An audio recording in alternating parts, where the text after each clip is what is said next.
This past Veterans Day at Veterans Home Care, we had the privilege of calling and talking to veterans and surviving spouses and thanking them for their service. One of the things that I find fascinating about this job is that every day is Veterans Day here.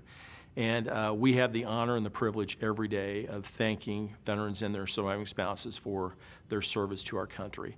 And there's no greater privilege. My daughter asked me to be on a float to honor veterans during the homecoming parade.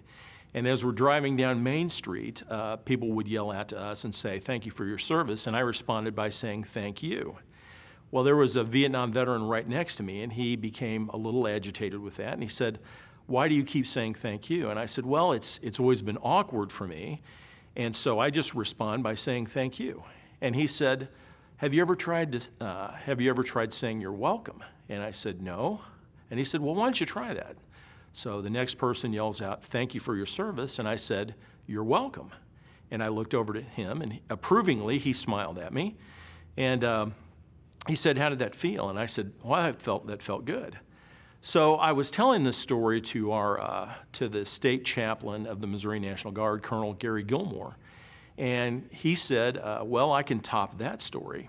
And I said, "Well, what is it?" And he said, "Well, I was walking down the concourse at the Atlanta airport, and he said, I saw a Marine walking toward me in his utility uniform, and he was missing his left arm. And so I said to him, 'Thank you for your service.' And he said, this Marine just locked eyes with me and said, 'You're worth it.'" And wow, just very, very powerful.